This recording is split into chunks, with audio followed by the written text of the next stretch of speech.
करेंगे। एक दिन कुर्बानी का दिन था, यहां से आप देखिए, एक दिन बकरा ईद का दिन था, कुर्बानी का दिन था। आपने जानवर ज़िबा किया और ज़िबा करने के बाद उसका गोश्त पककर जब हजरत आयशा सिद्दीका ने अपने हस्बैंड को दिया, अल्लाह के नबी को दिया, कुर्बानी के गोश्त की पहली बोटी अल्लाह के नबी के पास आती है। आपने प्याला उठाया और उस गोश्त की बोटी को लेकर जैसे ही मुंह में लगाते हैं, खाते नहीं, उसको वापस कर देते हैं और आंखों में आंसू आ जाते हैं। रोते हुए पूछा अम्मा आयशा ने, मेरे सरताज क्या हुआ?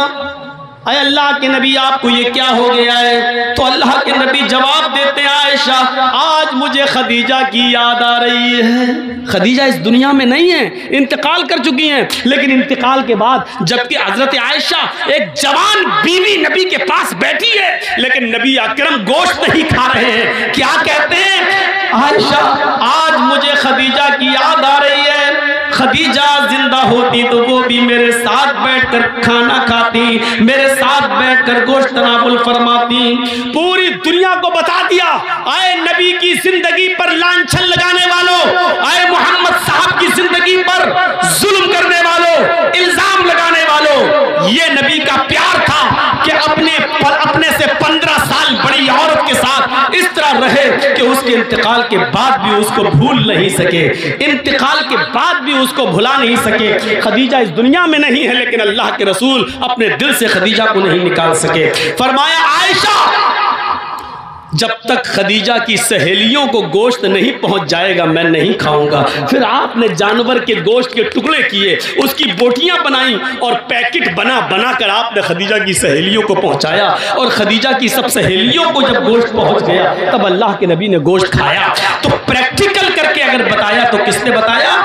इस्लाम ने। इसलिए मैं कहता हूं कि दुनिया का कोई मजहब कंप्लीट नहीं है, कंप्लीट अगर कोई मजहब है तो इस्लाम है। और इसीलिए कुरान ने क्या कहा? अल-यौमा अकमलतु लकुम दीनकुम व अतममतु अलैकुम निअमती व रज़ीतु लकुमुल इस्लाम दीना। आए मोहम्मद सल्लल्लाहु अलैहि वसल्लम आज मैंने तुम्हारे इस दीन को मुकम्मल कर दिया। अल-यौमा अकमलतु लकुम दीनकुम आज मैंने तुम्हारे लिए तुम्हारे इस दीन को मुकम्मल कर दिया। व अतममतु अलैकुम निअमती और अपनी नेमतों का इत्माम कर दिया, अपनी नेमतें हमने पूरी कर दी।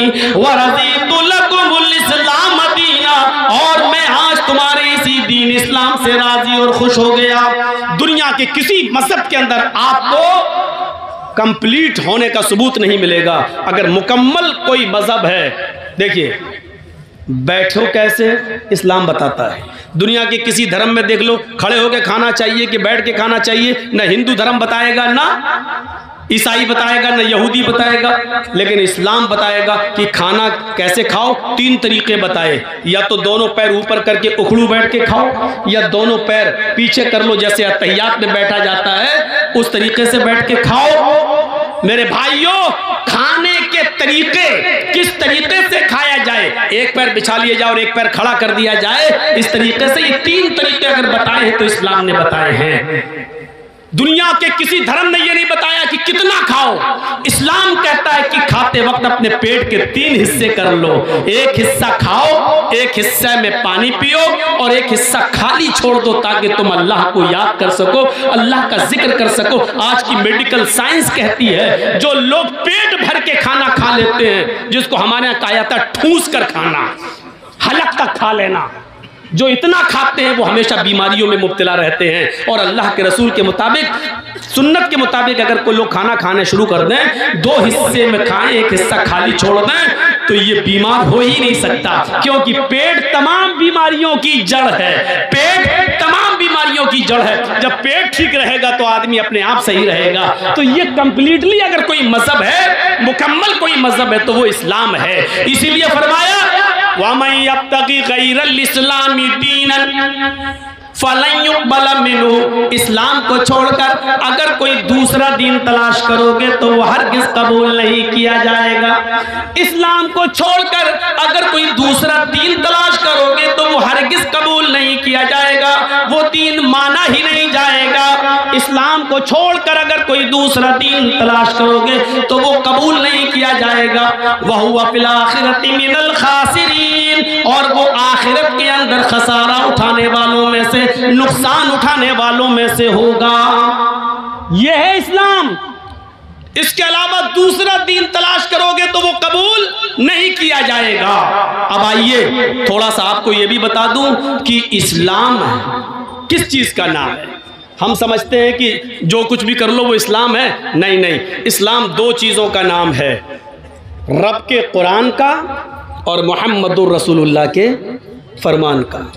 आप कितना भी अच्छा काम कर लें, कितना भी अच्छा काम कर लें, लेकिन अगर कुरान की मोहर नहीं है या मोहम्मदुर रसूलुल्लाह सल्लल्लाहु अलैहि वसल्लम की उस पर मोहर नहीं है तो वो अल्लाह के यहाँ कबूल नहीं होगा।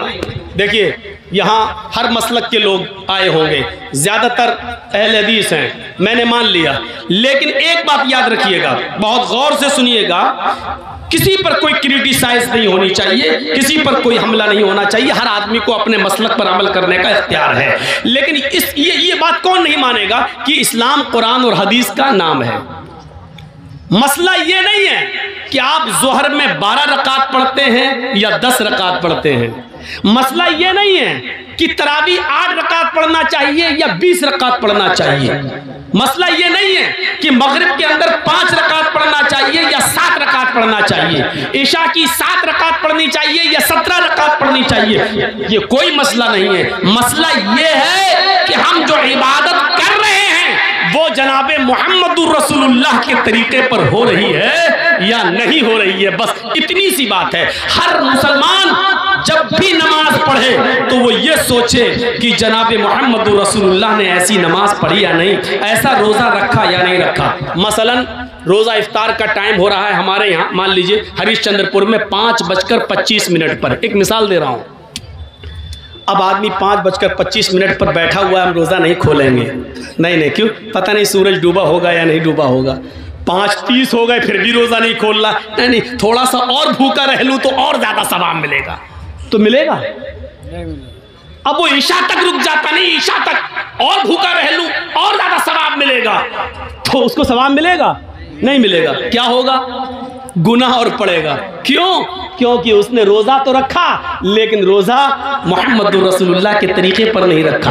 अल्लाह के नबी सल्लल्लाहु अलैहि वसल्लम ने यह फरमाया था कि लोग, मेरी उम्मत उस वक्त तक खैर और भलाई में रहेंगे जब तक कि वो रोज़ा इफ्तार करने में जल्दी करेंगे। अब जल्दी करने का ये भी मतलब नहीं है कि असर के बाद ही खोल लो। जल्दी करने का मतलब यह है कि जैसे ही 5:25 पर सूरज डूबा आप फौरन रोज़ा इफ्तार कर लो, लेट मत होइए। अब जर्जीस साहब के यहाँ मान लीजिए हरिश्चंद्रपुर में 5 बजे सहरी का टाइम ख़त्म हो रहा है सुबह। जर्जीस साहब की आँख लग गई, 7 बजे उठे। क्या हुआ यार, सहरी नहीं कर, अच्छा कितना, 5 बजे सहरी का टाइम खत्म था, 7 बज गए, 2 ही घंटा तो लेट हुए, चलो अब सहरी कर लेते हैं।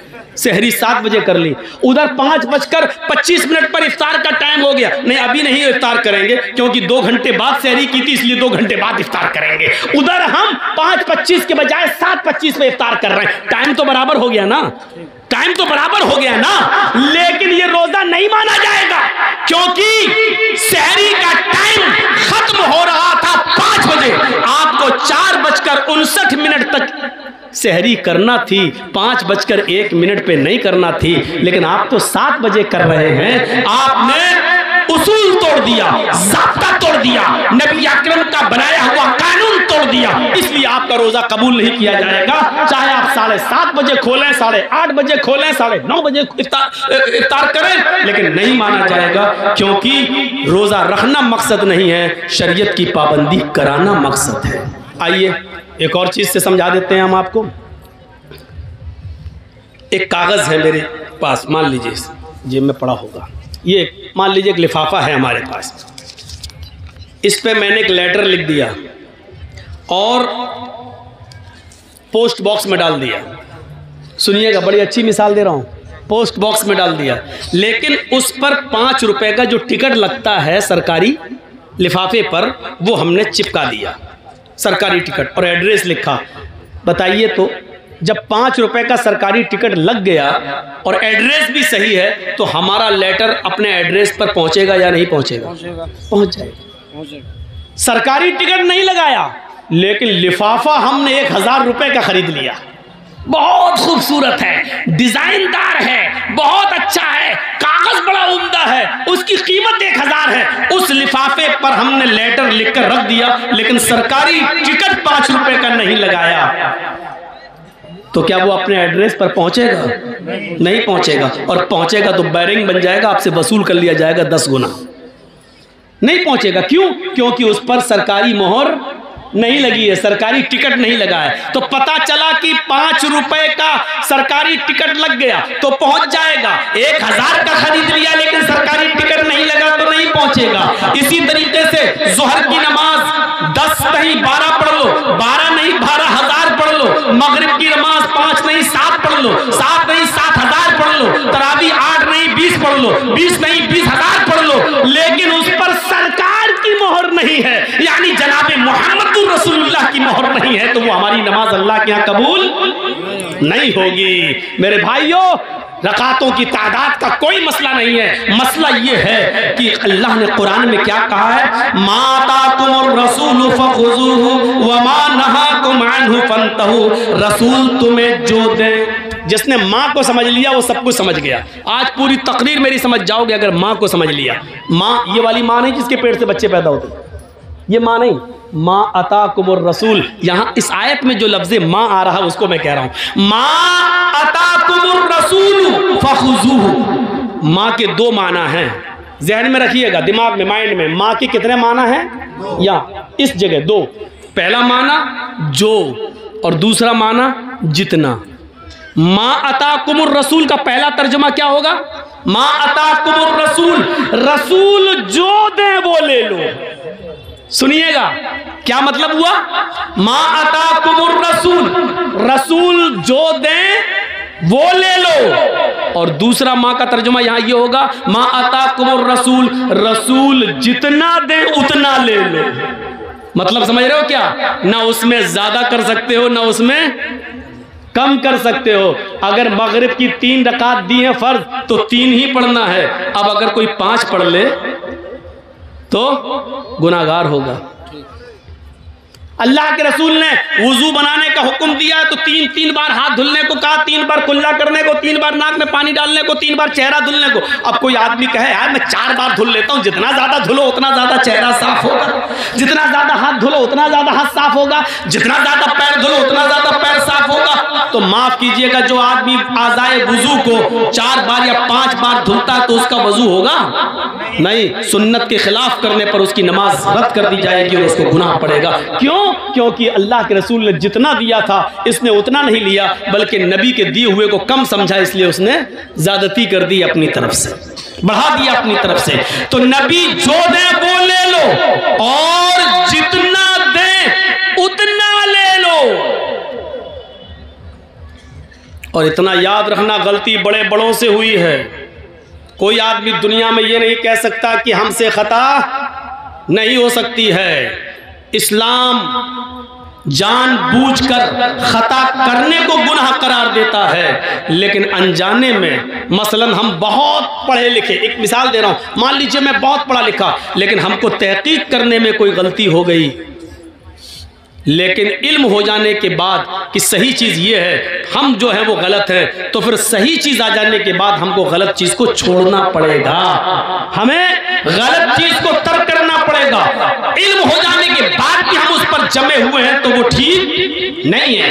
आइए मैं तुम्हें लेके चलता हूँ एक ऐसे मंजर की तरफ, आपको बड़ी हंसी आएगी, आपको बड़ा मजा भी आएगा, लेकिन मजा देने के लिए और हंसाने के लिए मैं आपको तकरीर नहीं कर रहा हूँ। यहाँ आपको बुखारी शरीफ की एक हदीस का वाकया सुनाने जा रहा हूँ, लेकिन इस वाकये में यह आपको थोड़ी सी मुस्कुराहट आ जाएगी।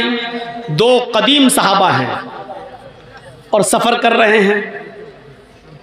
एक का नाम है हजरत अम्मार और एक का नाम है हजरत उमर। उमर फारूक का तो नाम बहुत अच्छी तरह जानते हो, और अम्मार का भी नाम जानते होंगे, हजरत सुमैया के बेटे हैं अम्मार। वो सुमैया जिनको शर्मगाह में नेज़ा दाखिल कर दिया गया था और इस्लाम में पहली जो शहीद हुई थी खातून वो। अब सुन लीजिए आप मेरी बात, अब जिसका पेशाब लग रहा हो वो उसको भी रोक लो, यहीं पर मत जाने दो यार, ये बार बार उठ रहे हैं मेरे सामने। असल में बात ये नहीं है, मेरे सामने उठना गलत नहीं है, एक बार हैदराबाद में मैं तकरीर कर रहा था तो कोई मेरे सामने से उठा तो मैं समझा पेशाब करने जा रहा है। वो पेशाब करने के बजाय वो सीधा मेरे माइक आके पकड़ के फेंक देता है और उसके बाद में लाठी डंडे और टमाटर अंडे चले वहाँ फेंके गए।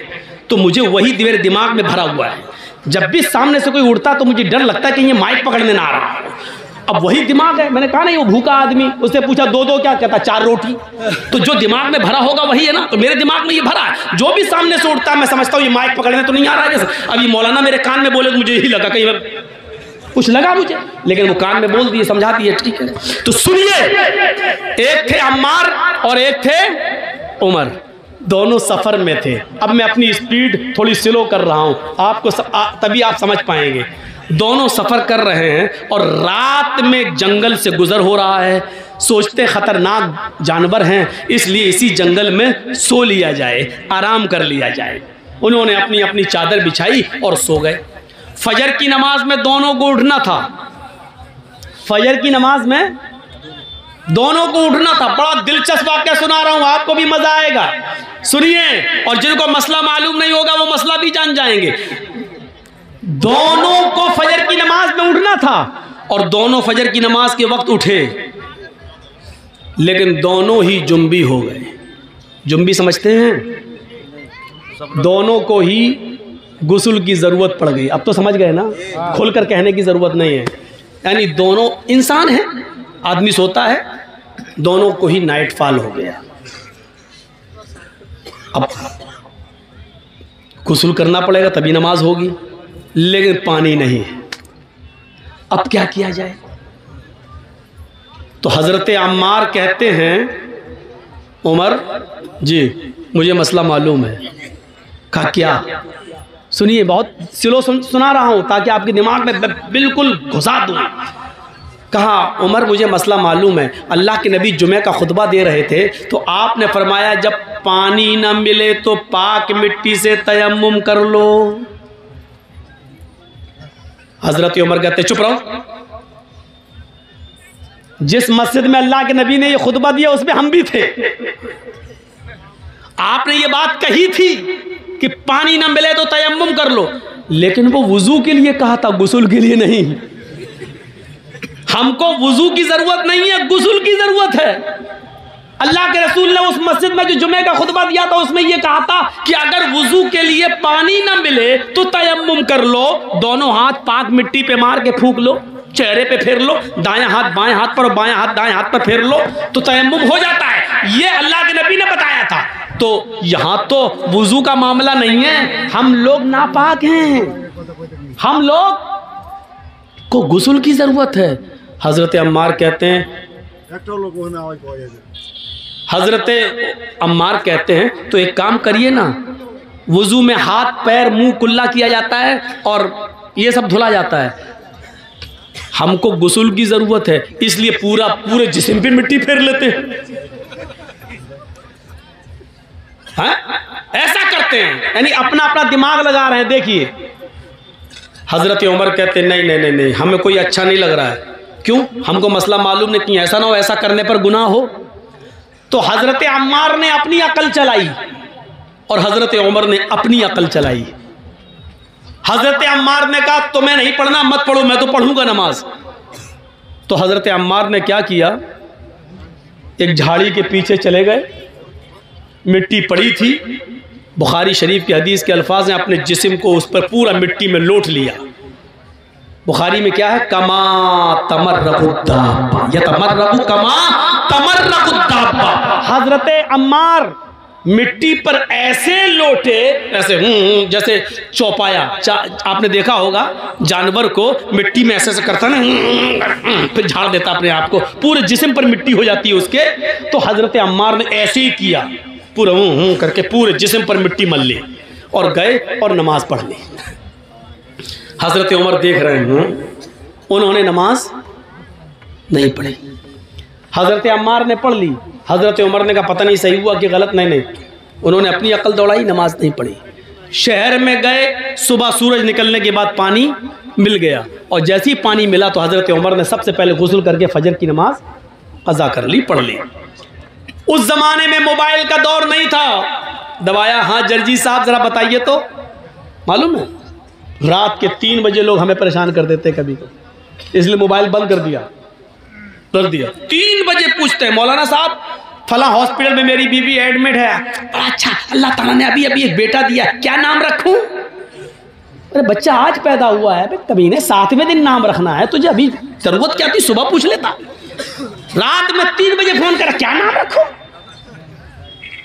तो ये परेशान करने वाले लोग भी होते हैं। 3 बजे फोन कर रहे हैं, कहा अरे मौलाना खुशी थी इसलिए बोल दिया। तो बोलो ना मौलाना साहब हमारे बच्चे के लिए दुआ करना, अल्लाह ताला ने चांद सा बेटा दिया। ये क्या नाम? 3 बजे फोन कर रहा था। तो उस जमाने में फोन का जमाना नहीं था, अल्लाह के रसूल से मसला मालूम कर लिया जाए। अब सुनिए, अम्मार इब्ने यासिर ने नमाज पढ़ ली, हजरत उमर ने नहीं पढ़ी। जब सूरज निकल गया, पानी मिल गया, तब उमर फारूक ने नमाज पढ़ ली। जब सफर खत्म हुआ तो ये दोनों जब मदीने आए तो अल्लाह के नबी सल्लल्लाहु अलैहि वसल्लम से दोनों ने अपना अपना किस्सा बयान किया कि अल्लाह के रसूल बताइए हम दोनों में कौन सही हम दोनों में कौन सही? तो अल्लाह के नबी ने फरमाया अच्छा दोनों को गुस्ल की जरूरत पड़ गई? कहा अम्मार तुमने क्या किया? कहा अल्लाह के रसूल हमें तो मालूम था पानी ना मिले तो तयम्मुम कर लो। तो अल्लाह के रसूल ने फरमाया जी बिल्कुल। तो हजरत उमर ने कहा ये तो आपने वुजू के लिए कहा था, इन्होंने पूरे जिस्म पर मिट्टी मल ली। तो अल्लाह के रसूल ने कहा अम्मार क्या किया था तुमने?